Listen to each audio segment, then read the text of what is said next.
Hey. Now, today we're gonna build the biggest and most intense coaster ever created in this game. And that's a fact. I know it for sure because I checked in with other people and we've come to the conclusion that this is indeed the most intense ride out there. No, it's gonna be a kiddie coaster. Well, coaster, it's more like a piece of steel on top of each other with a shopping trolley going over it.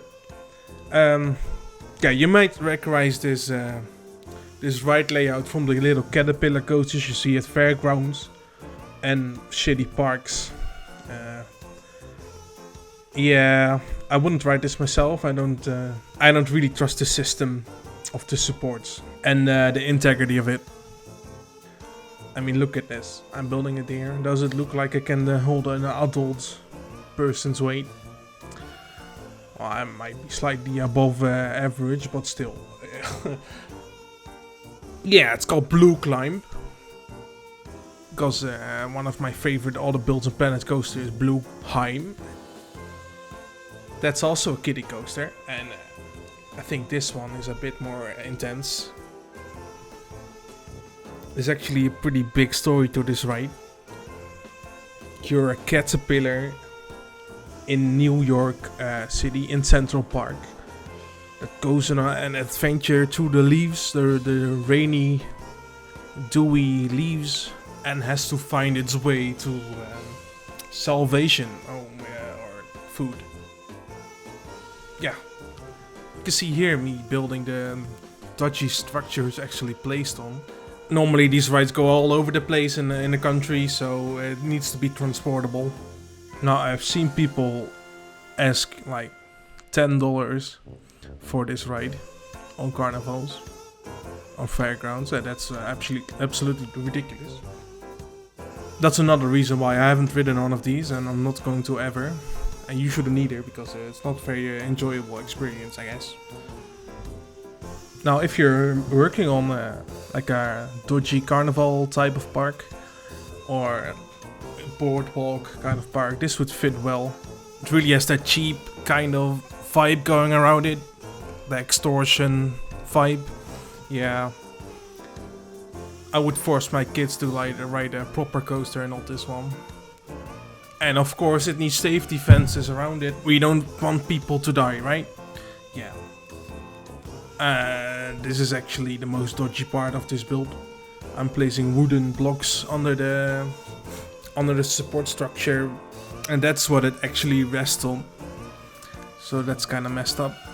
Now you see me skipping through the video a bit because I don't want to show everything. I only want to see the parts where new stuff is actually being built. So if I do a repetitive task, I'm not gonna show you guys because no one wants to really watch that. People skip through this anyway, so might as well show them something interesting, right? Now you see me placing billboards here, and that's because we're gonna use billboards there instead of aluminium plates. It's gonna be a picture of leaves. Because, you know, the caterpillar needs to go on the leaves, and it reinforces the story a bit. Because theming isn't a big part of carnival rides. Just colors, that's the only theming you're gonna get. And blue and green fit the theme. Now normally there's only like a meter of room to get in the cars. But since Planet Coaster's station system isn't ideal for this ride, I had to make some compromises. So the station is a bit big, and it's gonna get smaller in a second because I figured out that the Dragon version and the Ghostbusters version of this ride has a smaller station for some reason. I didn't know it here, so I had to rebuild the entire ride later. I cut that out of this video because it's the same ride. I built a Dragon coaster and changed the trains to the Wendigo, which looks like the caterpillar. Yeah, okay, let's do some theming. Now, everyone likes boxes.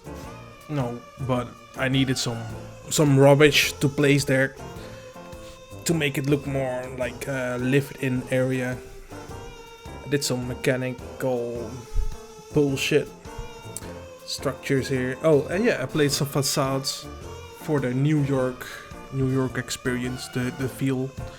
I've never been there, but I know New York, you know, big buildings, lots of Democrats.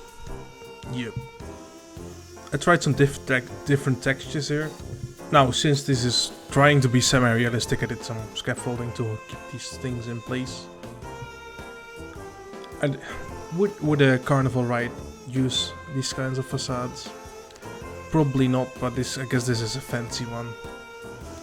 Now, I'm thinking about doing more of these kind of things. Not the shitty theme, but more like standard realistic coasters we have in real life.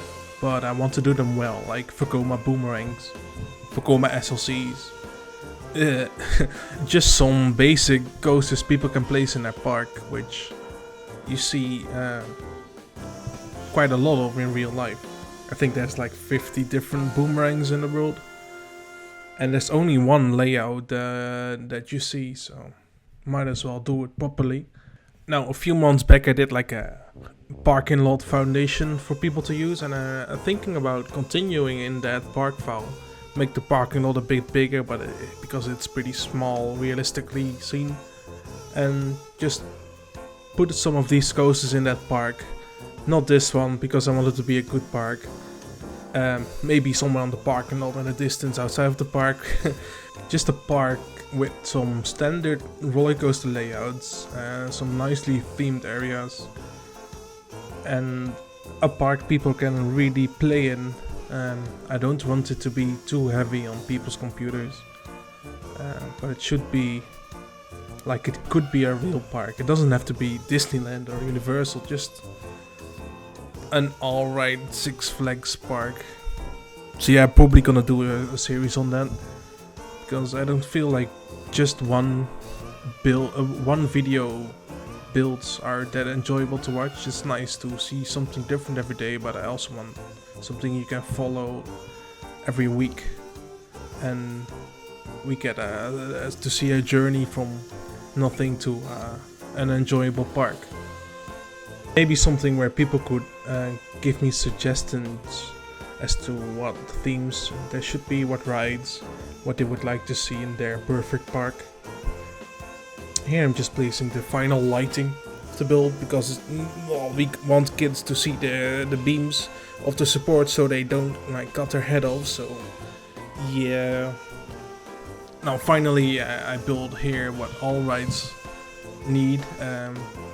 A sleeping homeless person, because you're gonna find those in these kind of areas. And we're once more at the end of the episode, so yeah, here's some footage of the ride. You can find a link of it in the description, and see you guys later.